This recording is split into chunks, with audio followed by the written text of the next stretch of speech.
Good morning everybody, it's Miss Moore here again today and I'm back with your phonics lesson for today.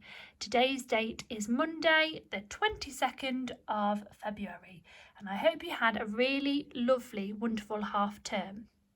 Now we're going to start our phonics lesson today by practicing the spelling of some Year 1 and Year 2 common exception words. So there are 8 words that you're going to practice spelling today.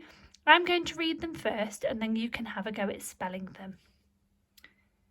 Here, beautiful, some, gold, once, clothes, could, and kind. Let's read them once more together. Here, beautiful, some, gold, once, clothes, could, and kind.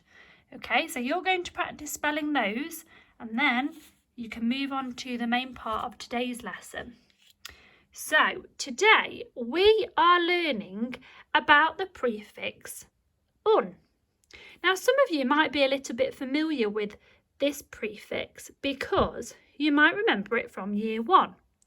So for some of you it might be a little bit of a recap and some of you it might be completely new, and that's okay. But before we do anything with our prefix un, we need to know what is a prefix. Now a prefix is a group of letters that change the meaning of a word. So our prefix today is un, so there's 2 letters there, okay, so it's a little group of letters. And a prefix goes at the beginning of a root word. Now I know that you have been learning all about suffixes. Now can you tell your grown-up where a suffix goes? Does it go at the beginning of a word or does it go at the end? That's right, when we've been learning all about suffixes, they go at the end of our word, but our prefixes go at the beginning. Okay, so our prefix un. What does this prefix mean? Do you think you can have a think and tell your grown-up? Okay, so some of you might have got this definition. Un means not or the opposite of something. So I've got an example here.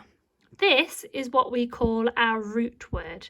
Okay, so this is a word happy.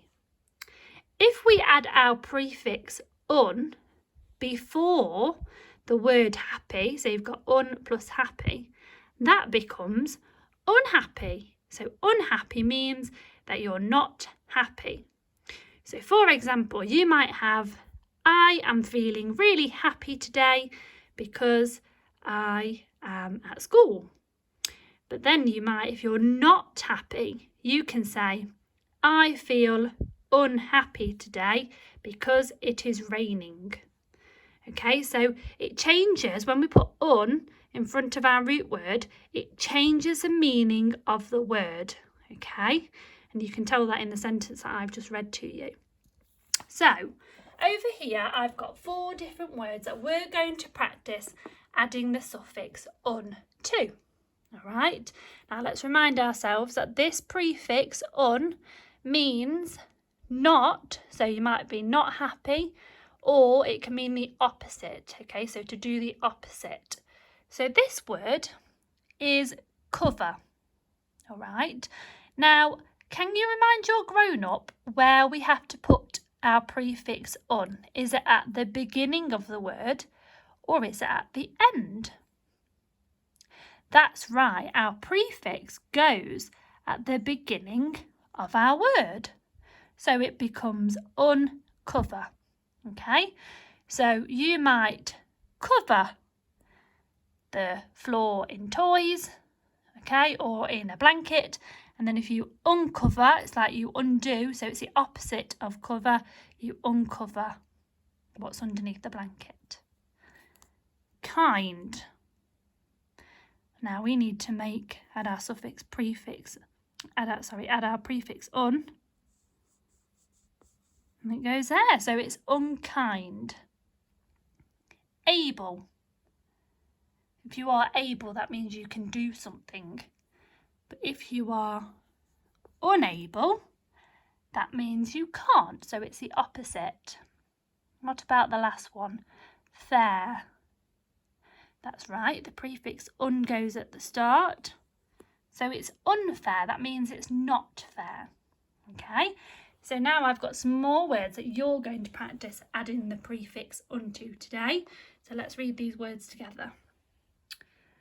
Wrap, even, healthy, well, true, zip, lucky and lock. So you're going to practice adding your prefix un before the beginning of all of these words, okay? And then if you want to, you can choose some of those words or maybe one word and you can write it in a sentence. So I have written a sentence here. Mine says, I am going to unlock my car. Okay, then if you want to challenge yourself, there are some words here with the prefix un before them, and you can match them to the ones on this side. So for example, this word says unwell. Okay, so you need to find which one it matches. Does unwell mean that you're not certain about something? Does it mean you're not lucky, not fair, not well, or not healthy? So you match it to the correct one on that side. Then you do the next one, unfair, and you look again. Which one do you think it matches? Okay, and then you do the same for all of the rest. So have lots of fun and remember to send any of your work to your teachers. Enjoy!